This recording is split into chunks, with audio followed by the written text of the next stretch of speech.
Commander Brackhon had seen plenty of weird things during his 30 cycles commanding the research vessel Stellar Wanderer.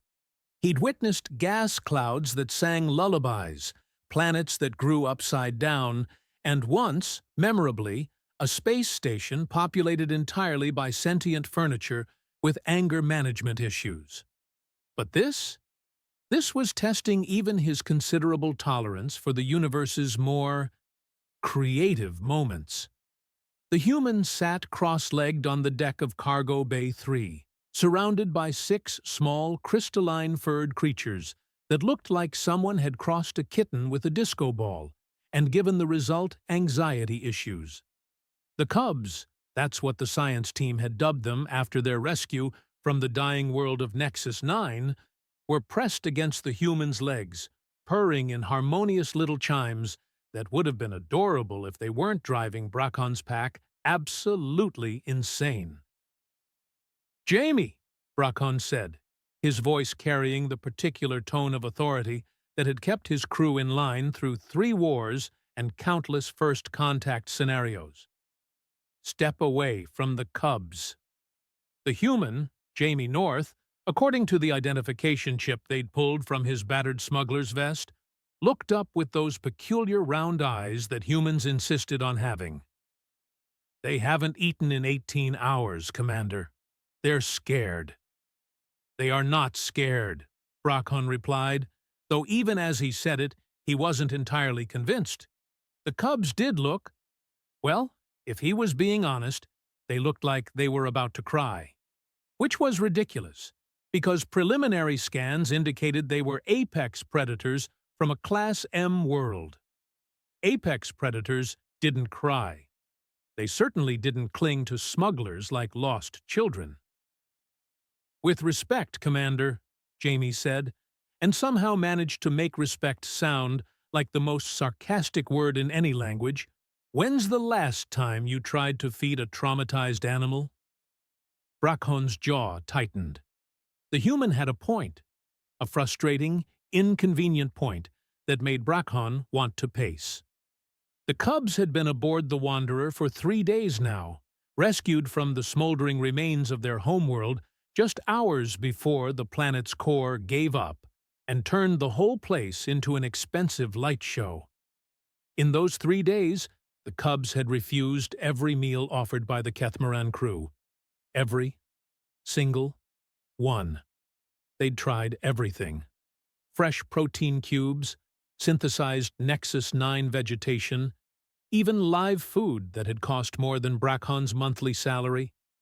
The Cubs would approach the offerings, sniff delicately, then retreat to the corner of their containment area and make the most heartbreaking sounds the translator could only render as universal sadness in a minor key. But the moment Jaime North entered their space, the moment that scruffy, scarred human with his impossible hair and his irritating habit of humming off-key melodies sat down among them, they ate. Not just ate. They practically inhaled whatever he offered, be it standard, rations, or the fancy cuisine meant for visiting dignitaries.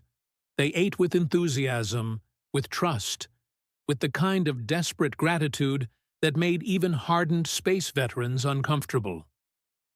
"Science Officer Moltara," Brackhon called, without taking his eyes off the bizarre tableau. "Report." Moltara approached with the careful, measured steps of someone who had learned not to make sudden movements around confused apex predators. Her datapad hummed softly as she consulted the latest readings. Physiologically, the Cubs appear to be in excellent health, Commander. No signs of malnutrition, disease, or injury. Their stress hormones spike whenever they're separated from the human, but normalize immediately upon his return. "Define spike," Brackhon said. "Levels consistent with imminent cardiac failure," Moltara replied, with the cheerful directness that made her such an effective scientist and such a terrifying dinner companion. "Ah." Brackhon watched as Jaime offered a cub something that looked suspiciously like a standard protein bar. The cub accepted it with tiny, grateful chirps, and settled down to eat with the kind of focused attention usually reserved for five-star meals. And our theories? Currently at 632, sir. None of them particularly convincing. Jaime looked up from his impromptu feeding session. Maybe try the simplest explanation? Which would be? Bracon asked, though he suspected he wasn't going to like the answer. They trust me, Jaime said with a shrug that somehow conveyed volumes about human psychology and the universe's apparent sense of humor. And they don't trust you. The silence that followed was the kind of silence that makes seasoned military officers consider early retirement. Finally, Moltara cleared her throat. The human may have a point, Commander. Initial behavioral analysis suggests the cubs are exhibiting classic signs of traumatic bonding. Their homeworld was destroyed by military action. We are clearly military personnel. The human is not. The human is a smuggler, Bracon pointed out. A smuggler who specializes in wildlife rehabilitation, Jaime corrected. Specialized. Past tense. These days I mostly move medical supplies to colony worlds that can't afford corporate shipping rates. How noble of you. I never claimed nobility, Commander. Just practicality. Sick colonists can't pay smugglers. It's bad for business. One of the cubs, the smallest one with fur that shifted between silver and gold in the ship's lights, finished its meal and padded over to Jaime's shoulder. It settled there with a contented sigh that sounded almost heartbreakingly human, then fixed Bracon with eyes that seemed far too intelligent for something that should, by all rights, be operating on pure instinct. They're smart, Jaime said quietly, as if reading his thoughts. Smarter than we're giving them credit for. Look at their behavior patterns. They're not just eating when I feed them. They're learning, watching, processing. Bracon frowned. Processing what? Everything, Jaime replied. Body language, vocal tones, micro-expressions. They're reading us constantly, cataloging threat levels, emotional states, intentions, and right now, they've decided I'm safe and you're not. I have no intention of harming them. I know that. You know that. But they don't know that. All they know is that beings with military bearing destroyed their world. And now more beings with military bearing want to control their food supply. Jaime scratched the small cub behind what might generously be called ears. From their perspective, I'm the only one here who doesn't remind them of the ones who killed their families. The words hit harder than Bracon expected. He looked at the cubs, really looked at them, and for the first time noticed details he'd missed. The way they positioned themselves with clear sight lines to all exits, the way their heads tracked movement with predatory precision, the way they never fully relaxed, even while eating. These weren't helpless babies. These were survivors. Sir, Moltara said softly, there's something else. The cubs have been communicating. Communicating how? With each other. Subsonic frequencies mostly, but also through chemical markers and what appears to be a complex system of microgestures. They're not just bonding with the human. They're sharing information about him, about us, about the ship. Bracon felt the familiar weight of command settling on his shoulders, like a lead cloak. Every instinct he'd developed over decades of service was telling him this situation was more complicated than a simple case of interspecies attachment. The cubs weren't just traumatized refugees. They were intelligent, observant, and potentially dangerous beings who had survived the destruction of their entire world. And they had chosen to trust a human smuggler over a decorated Kathmaran military officer. How long can we sustain this arrangement? He asked. Indefinitely, from a resource standpoint, Moltara replied. The cubs don't eat much, and they seem content with standard rations when the human provides them. From a practical standpoint, she gestured at Jaime, who was now surrounded by all 6 cubs in what could only be described as a protective formation. We may not have a choice, sir. They've essentially claimed him. Claimed him? Pack behavior, Commander. They've decided he belongs to them, and they belong to him. Attempting to separate them at this point could trigger a defensive response. Brakhon studied the scene before him. 6 potentially lethal predators arranged around a scruffy human, like furry, crystalline bodyguards. The human himself seemed completely at ease, as if he'd spent his entire life being adopted by alien apex predators with trust issues. "Mr. North?" Brakhon said finally. "Yes, Commander?" "What exactly did you do before you became a smuggler?" Jaime's smile was wry and tired and somehow familiar, though Brakhon couldn't place why. "I ran a wildlife rehabilitation center on New Montana, specialized in apex predators with behavioral issues. Turns out, when your funding gets cut and your world gets glassed by corporate raiders, those skills translate pretty well to the smuggling business. And now? Now I'm apparently a surrogate parent to 6 alien children with attachment disorders and an impressive capacity for property damage." Jaime's expression grew serious. "They're not pets, Commander. They're not weapons. They're kids who watched their world die and decided the only way to survive was to find someone they could trust completely." The small cub on Jaime's shoulder made a soft sound that the translator rendered as contentment mixed with vigilance. Its eyes never left Brakhon's face. "The question is," Jaime continued, "what are we going to do about it?" Brakhon looked at his science officer, who shrugged in a way that suggested the universe had officially moved beyond the realm of standard procedures. He looked at the cubs, who watched him with the patience of beings who had learned to evaluate threats carefully before acting. Finally, he looked at Jaime North, smuggler, wildlife rehabilitator, and apparently the only being in the galaxy who could convince a pack of traumatized apex predators to eat their vegetables. "We're going to figure it out," he said finally, "because something tells me this is just the beginning." Outside the cargo bay's viewport, the stars wheeled in their ancient patterns, indifferent to the small drama playing out aboard the stellar wanderer.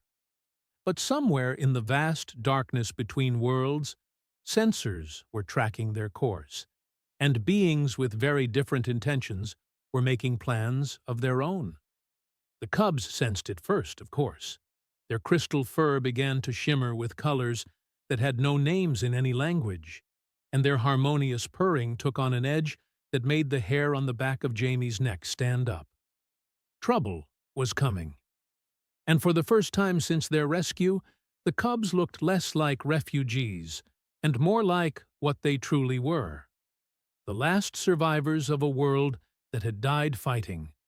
The next morning, if morning had any meaning aboard a ship hurtling through the void at speeds that made physics professors weep, Brakhon decided to take matters into his own claws. He'd spent the night cycle reviewing every protocol, regulation, and manual in the Kethmoran military database, searching for some precedent, some procedure that might explain how to handle 6 apex predators who had apparently decided that military authority was optional. He found nothing, not even a footnote. "Tactical Officer Hemricks," he called as he entered the cargo bay. "Initiate Protocol Theta 9. Hemricks, a veteran of the Outer Rim conflicts with scars to prove it, nodded grimly. "Aye, sir. Non-confrontational resource distribution with graduated authority. Establishment." Jaime, who was sitting cross-legged in his usual spot, while the cubs arranged themselves around him like fuzzy, crystalline sentries, looked up with an expression that suggested He'd heard similar phrases right before things went spectacularly wrong. "That sounds ominous." "It's perfectly reasonable," Brackhorn replied. "We're simply going to demonstrate that the ship's command structure can provide for the Cub's needs without requiring your direct intervention." "Ah," Jaime's tone was carefully neutral. "And how exactly are you planning to do that?" "Watch and learn, Mr. North." What followed could generously be described as educational. If your definition of education included watching trained military personnel systematically fail to convince 6 small aliens to accept food from anyone other than a scruffy human with questionable life choices. First, Hemricks tried the direct approach, marching up to the Cubs with a bowl of their favorite synthesized protein, and announcing nutritional provisions distributed by command authority.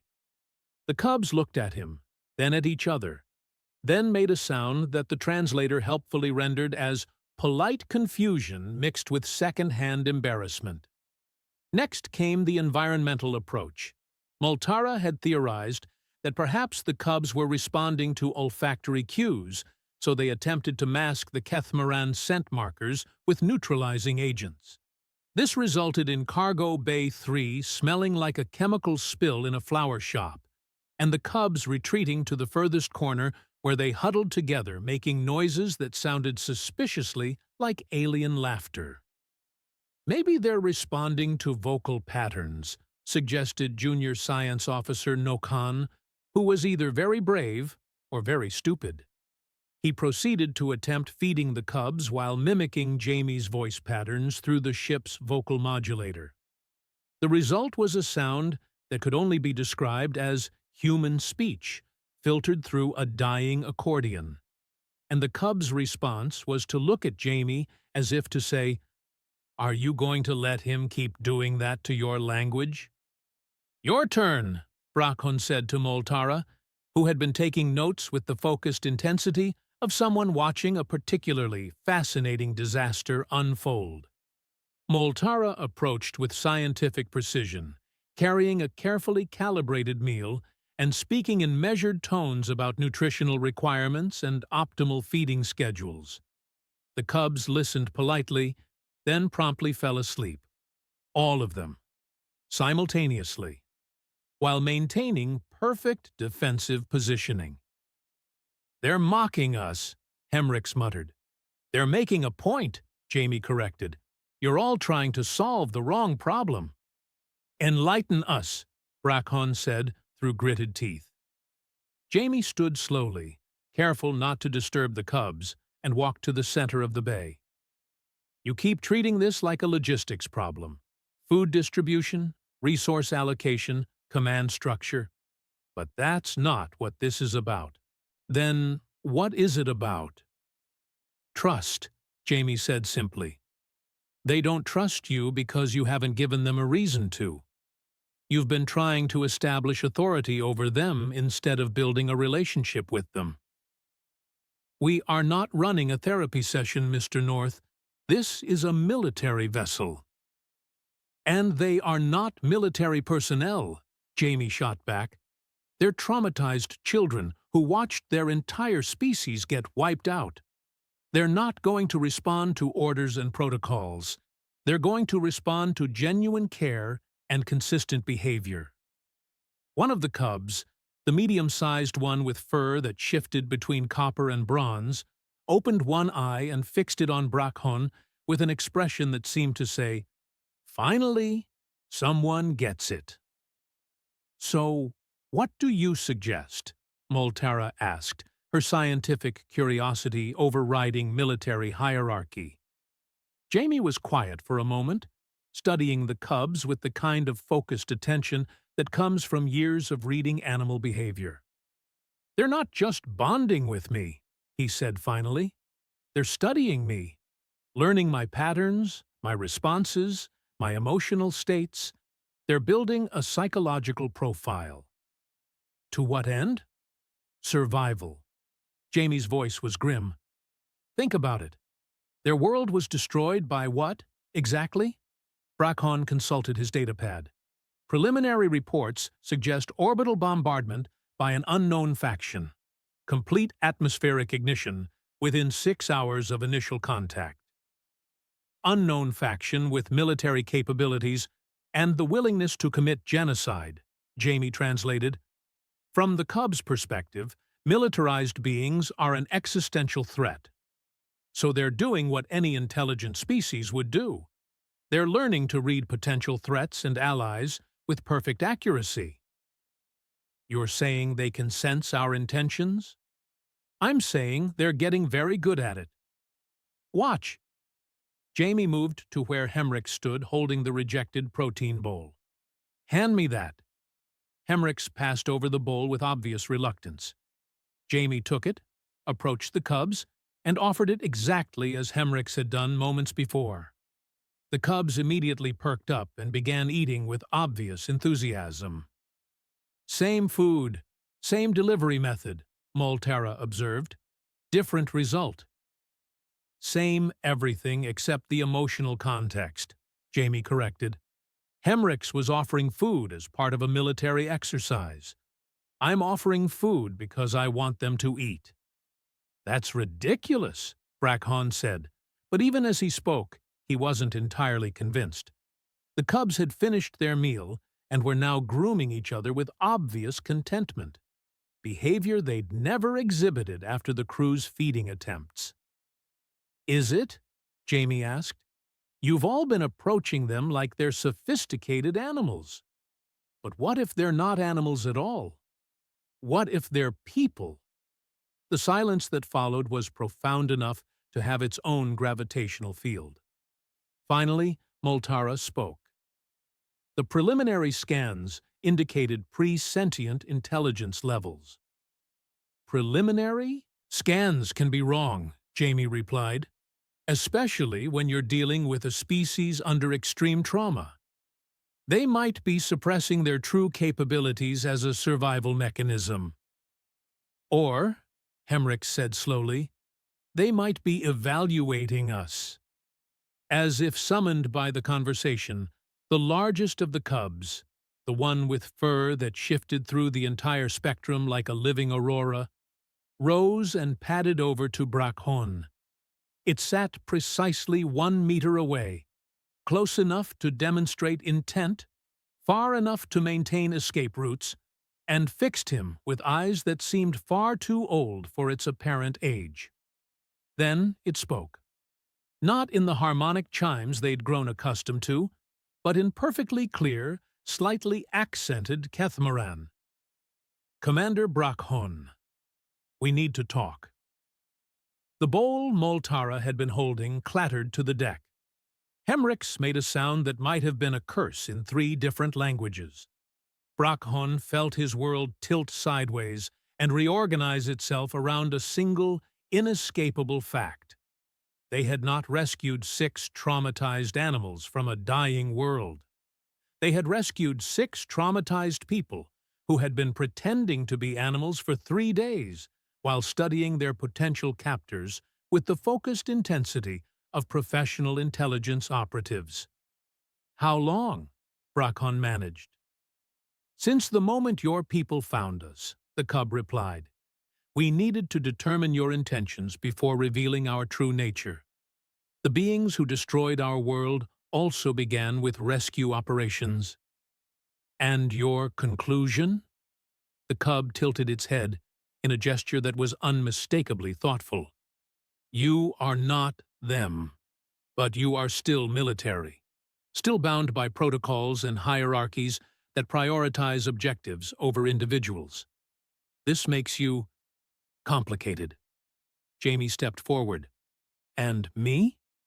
For the first time since it had spoken, the Cub's expression shifted to something that might have been affection. You are simple. You see beings in distress and respond with care. You do not calculate political advantage or strategic benefit. You simply help. So the feeding ritual? A test, another Cub said, this one slightly smaller with fur that shifted between deep blue and violet. We needed to identify who among your crew could be trusted with our lives. The answer was, only the human. Brakhon felt a mix of admiration and professional embarrassment that would have been impressive if it weren't so deeply uncomfortable. You've been running a counterintelligence operation on my ship for 3 days. We prefer to think of it as extended due diligence, the largest cub replied with what might have been humor, though we understand your perspective may differ. What's your actual age range? Multara asked, her scientific curiosity overriding her shock. In your terms? Approximately equivalent to your young adults? We are. The cub paused, consulting with the others in rapid harmonic bursts. The word translates poorly. Academic warriors? Scholars trained in survival and assessment. Spies, Hemrick said flatly. Students, Jaime corrected. Survivors. People trying to figure out if the universe still has any safe places left. The largest cub looked directly at Brakhon. Commander, we offer you a bargain. We will share what we know of the beings who destroyed our world. Intelligence that your military would find valuable. In exchange, we ask for sanctuary until we can determine our next course of action. And if I refuse? The cub's expression didn't change, but somehow the temperature in the cargo bay seemed to drop a few degrees. Then we will wait for a better opportunity to escape and find sanctuary elsewhere. We survived the destruction of our world, Commander. We can survive anything else the universe chooses to offer. Brakhon looked at his crew, then at Jaime, then at 6 beings who had just upended every assumption he'd made about intelligence, survival, and the nature of trust itself. Outside, the stars continued their ancient dance, indifferent to the small drama playing out in Cargo Bay 3. But something had changed. The cubs were no longer mysterious refugees to be studied and contained. They were potential allies, possible enemies, and definitely the most competent intelligence operatives he'd encountered in his entire career. And they had chosen to trust a human smuggler over his entire crew. Mr. North, he said finally. Yes, Commander? It appears you're going to be busier than expected.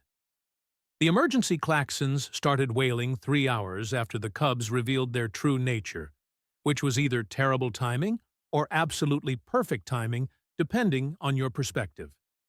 Brakhon had been in the middle of what he was generously calling a diplomatic negotiation, and what everyone else recognized as a career military officer trying not to have an existential crisis in front of teenage alien super spies, when the ship's proximity alarms decided to join the conversation. Commander, to the bridge, came the urgent voice of Navigation Officer Kelwin. We have contacts, multiple contacts, and they're not running standard identification protocols. Define multiple, Brakhon called as he strode toward the door, muscle memory and training taking over, despite the fact that his worldview had been turned inside out and shaken vigorously. 8 vessels, sir. Patrol class, heavily armed, and broadcasting on frequencies registered to the Harkon Syndicate. Brakhon stopped walking. Behind him, he heard Jaime mutter a string of words that the translator diplomatically refused to process. The cubs, meanwhile, had gone completely still in that particular way that predators do when they sense approaching danger.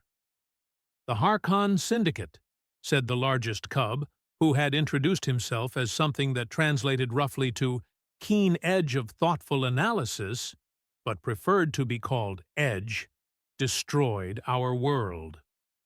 Well, Brakhon said, with the kind of calm that comes from years of experience with impossible situations, that's inconvenient. The next few minutes were a masterclass in controlled chaos. The bridge erupted into activity as the crew prepared for potential combat, while in Cargo Bay 3, 6 beings who had spent 3 days pretending to be helpless refugees suddenly transformed into something that made Brackhon's tactical officers look like enthusiastic amateurs. "Jaime," Edge said, his harmonic voice taking on undertones that made the air itself seem sharper. "We need you to understand something very important." "I'm listening," Jaime replied, though his attention was clearly divided between the cubs and the flashing emergency lights that painted everything in shades of amber urgency. "When we said we were academic warriors, we may have simplified our actual capabilities." "Simplified how?"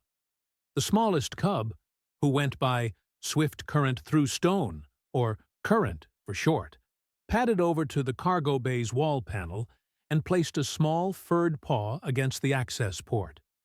The panel lit up with symbols that definitely weren't part of Kethmaran's standard interface design. "We may have been making some unauthorized modifications to your ship's systems," Current admitted, "for defensive purposes." "What kind of modifications?" Brackhon demanded. "The useful kind," said a third cub, whose name translated to something like harmony beneath chaos, but who answered to harmony. She gestured, and suddenly the cargo bay's view screen activated, displaying a tactical overview that was far more detailed than anything the Stellar Wanderer's standard sensors should have been able to produce. 8 ships hung in space like mechanical predators, their weapons charged and targeting systems active. But more importantly, and more disturbingly, the display showed their exact shield configurations, weapon loadouts, crew complements, and what appeared to be detailed psychological profiles of their commanding officers. "How?" Moltara breathed. "We've been observing since our rescue," explained another cub, whose name was mercifully shortened to Whisper. "Your ship's sensor array is quite sophisticated. With minor adjustments, it becomes remarkably effective at gathering intelligence." "Minor adjustments?" Brackhon's voice climbed toward frequencies that only dogs and very concerned military commanders could hear. "We may have accidentally turned your research vessel into the most advanced spy ship in this sector," Edge admitted. "The good news is that we now know exactly what we're facing." The bad news, as it turned out, was considerably more complex. "The Harkon Syndicate doesn't just want us back," Current explained, manipulating the display with casual expertise that made the ship's actual navigation officer look like he was operating technology with mittens on. "They want the human, too." "Me?" Jaime looked genuinely surprised. "Why would they want me?" "Because," Harmony said, with the tone of someone delivering very unwelcome news. "You've done something that no one else in recorded galactic history has accomplished. Which is, you've gained the complete trust of a Nexari pod." The silence that followed had weight and texture, like something you could reach out and touch. Finally, Brackhon found his voice. "Nexari. Our actual species designation," Edge explained. We're the Nexari. We served as diplomatic assessors and cultural interpreters for the Galactic Council before the Harkon Syndicate decided our homeworld would make an excellent example of their military capabilities." "And the significance of Jaime gaining your trust?" "Commander," Whisper said gently, "the Nexari were created, evolved, adapted, choose your preferred term, to be living lie detectors. We can read emotional truth across species barriers with perfect accuracy. We can sense deception, malice, fear, love, hatred, and every shade of intention in between. In our entire recorded history," Current added, "spanning roughly 12,000 of your standard cycles, no being has ever successfully deceived a Nexari pod. We have been used to negotiate treaties, prevent wars, identify criminals, and establish trust between species that had no other common ground. Jaime was very quiet for a long moment. And I somehow— What? Passed some kind of test? You didn't pass a test, Edge said. You did something infinitely more remarkable. You were genuinely, completely, authentically yourself in our presence. No deception, no hidden agendas, no ulterior motives. Just honest care for beings in distress. That's not remarkable, Jaime protested. That's basic decency. Exactly, Harmony replied. And in 12,000 cycles of galactic civilization, you are the first being we have encountered who demonstrated it consistently, without reservation, and without expecting anything in return. The implications hit Brakhon like a freight shuttle traveling at orbital velocity. If the Cubs, the Nexari, were living truth detectors, and if they had decided Jaime was the only trustworthy being they'd encountered, then either the entire galaxy was populated by liars and manipulators, or humans possessed some unique quality that made them fundamentally different from every other known species. Neither possibility was particularly comforting. The Harkon Syndicate knows what we are, Edge continued. They destroyed our world not just to eliminate us, but to capture the survivors. A Nexari pod under their control would give them an insurmountable advantage in every negotiation, every conflict, every political maneuvering in known space. And now they know that a human has gained our trust, Current added, which means they know something about human psychology that could be problematic for the rest of the galaxy if it fell into the wrong hands. So this isn't just about rescuing refugees, Moltara said. This is about preventing the Syndicate from acquiring both living lie detectors and the key to understanding human behavioral patterns. Precisely, Edge confirmed, though we prefer to think of it as preventing the collapse of galactic civilization as we know it. We find that framing helps with perspective.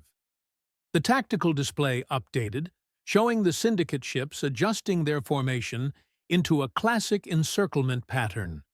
Whatever they were planning, they clearly didn't intend to let the Stellar Wanderer escape intact. Options? Brakhon asked. Limited, Hemrix replied from the bridge through the comm system. They outgun us 8-1. They've got us surrounded, and our hyperdrive is still charging from the last jump. However, Edge said, with a tone that suggested he was about to make everyone's day significantly more interesting, we may have some resources they aren't aware of. Such as? Well, Current said, exchanging glances with the other Nexari. When we said we made minor modifications to your ship's systems. The lights dimmed, then brightened to a level that was somehow both more comfortable and more ominous. The air itself seemed to hum with energy that hadn't been there before, and every display screen in the cargo bay activated to show readouts that looked like they belonged on a ship 5 times the Stellar Wanderer's size. We may have been understating things, Whisper admitted. Significantly. Jaime looked around at the transformed cargo bay, then at the Cubs, who were no longer pretending to be anything other than the most competent intelligence operatives in known space. Just out of curiosity, he said, what exactly did you do to this ship? Edge's expression was the alien equivalent of a satisfied smile. We made it worthy of the beings it carries. Outside, 8 Syndicate ships closed in on what they assumed was a helpless research vessel with a small crew and some valuable refugees. They were about to discover that their assumptions were incomplete. The battle that followed would have been remembered as one of the most spectacular tactical engagements in recorded galactic history, if anyone outside the immediate participants had survived to record it. As it happened, the only witnesses were 8 very surprised Syndicate crews, 1 bemused Kethmoran research team, and 6 Nexari who had apparently spent their spare time turning a peaceful exploration vessel into something that made dreadnoughts nervous. Engaging defensive protocols, Edge announced with the casual tone of someone ordering coffee. The Stellar Wanderer suddenly sprouted weapons that definitely hadn't been in the original blueprints, while its shields flared to life with an intensity that made nearby space look like someone had set Aurora Borealis on fire. "Where did you get military-grade plasma cannons?" Bracon demanded, watching through the cargo bay's viewport as his supposedly defenseless ship began systematically dismantling vessels that should have outclassed it in every category. "Technically, we didn't get them," Current replied, manipulating controls that had materialized from panels that used to be decorative wall fixtures. "We made them. Your fabrication systems are quite impressive once you remove the safety limitations." "You removed the safety limitations on our fabrication systems?" "Only the ones that prevented creative interpretation of engineering specifications," Whisper said helpfully. "We left all the ones that prevent, catastrophic explosion." Jaime, who had been watching the tactical display with the expression of someone whose day had taken several turns he hadn't expected, suddenly straightened. "Wait, they're not trying to destroy the ship." "What do you mean?" Multara asked. "Look at their targeting patterns. They're going for engines and life support, not weapons or hull integrity. They want us alive."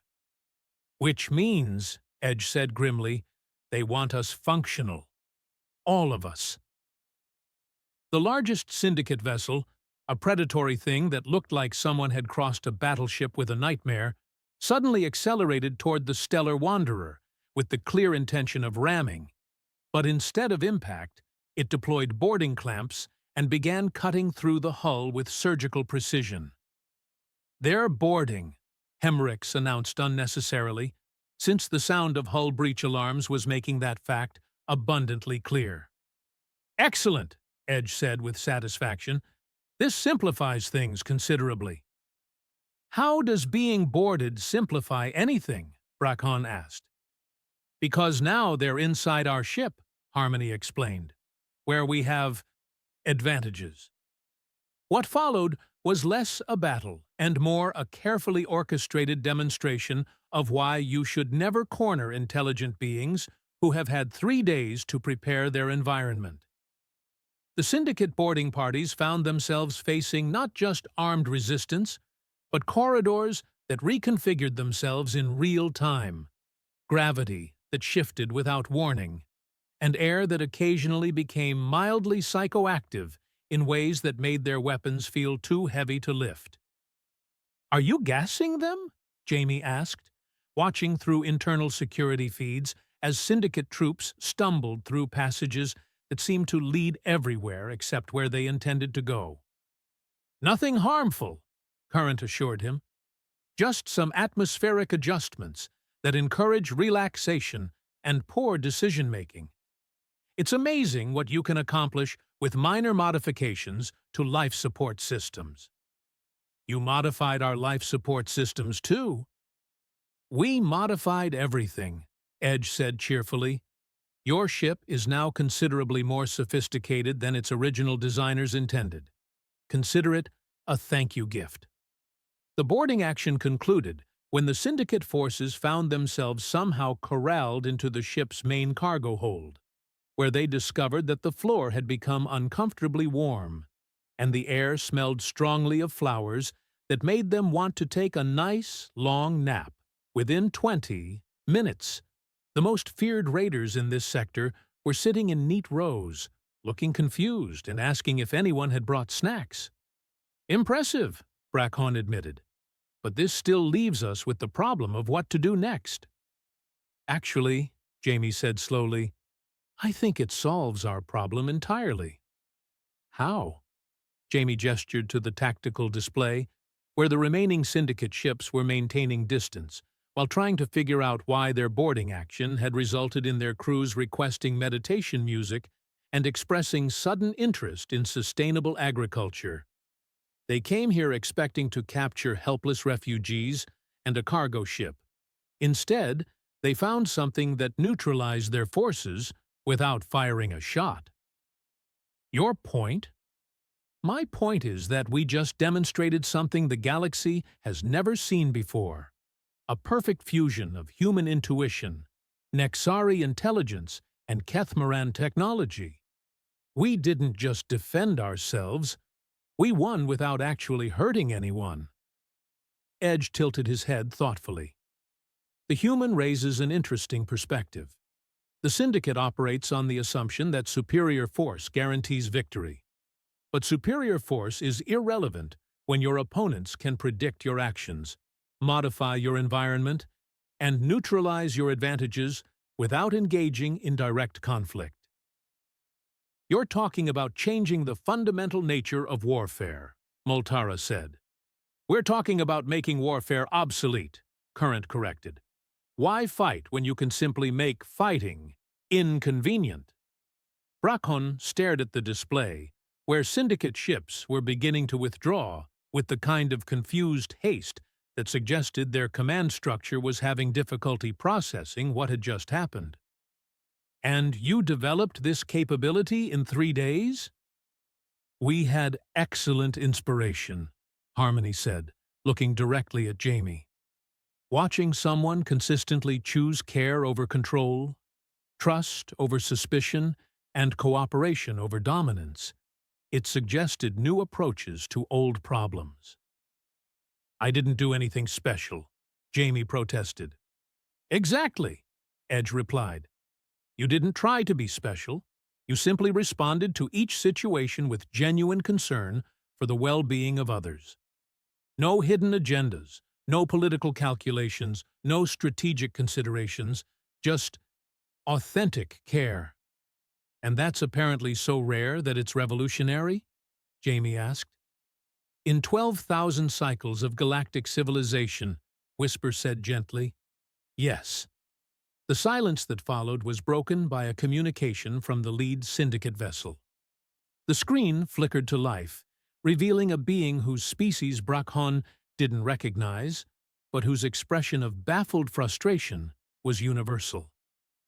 Stellar Wanderer, the being said, we demand the return of our boarding parties. Of course, Edge replied politely. They'll be returned shortly.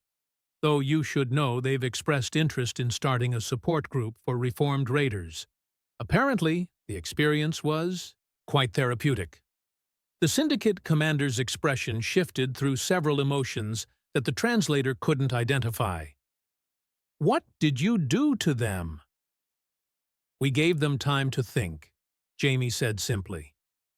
Turns out, when people aren't constantly being threatened or manipulated, they start asking interesting questions about their life choices. This is impossible. This is evolution, Edge corrected. The next step in how intelligent beings interact with each other. Care to join us, or would you prefer to keep doing things the old way? The communication ended abruptly. Within an hour, the syndicate fleet had departed, taking their slightly bewildered crews and leaving behind a series of very polite apology messages. So, Brakhon said eventually, what happens now? Now, Edge replied, we begin the interesting part.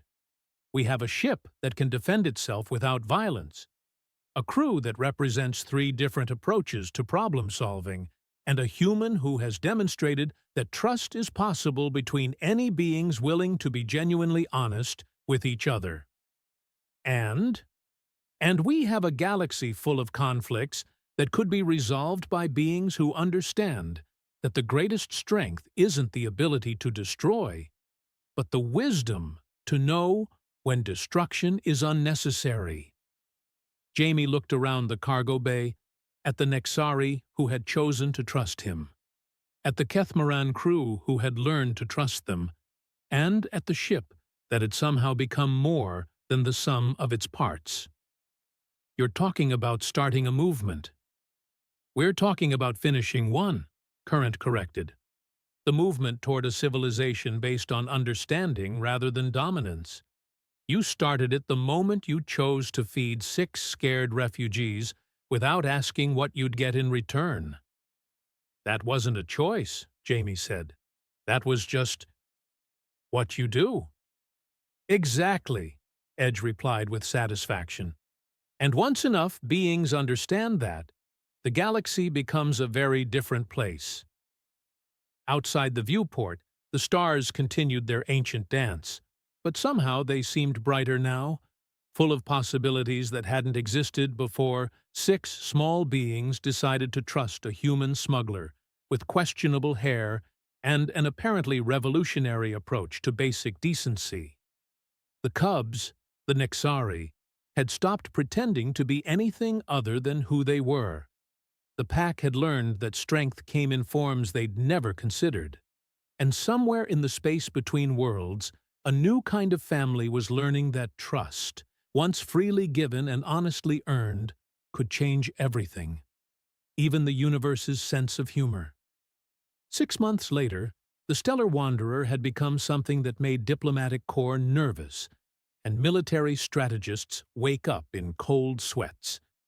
Not because it was dangerous, quite the opposite. It had developed an alarming tendency to resolve conflicts by making everyone involved sit down, have a decent meal, and actually listen to each other.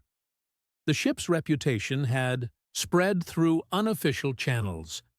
A vessel crewed by beings who could read intentions with perfect accuracy, commanded by officers who had learned that strength didn't require violence, and guided by a human who treated everyone he met like they mattered.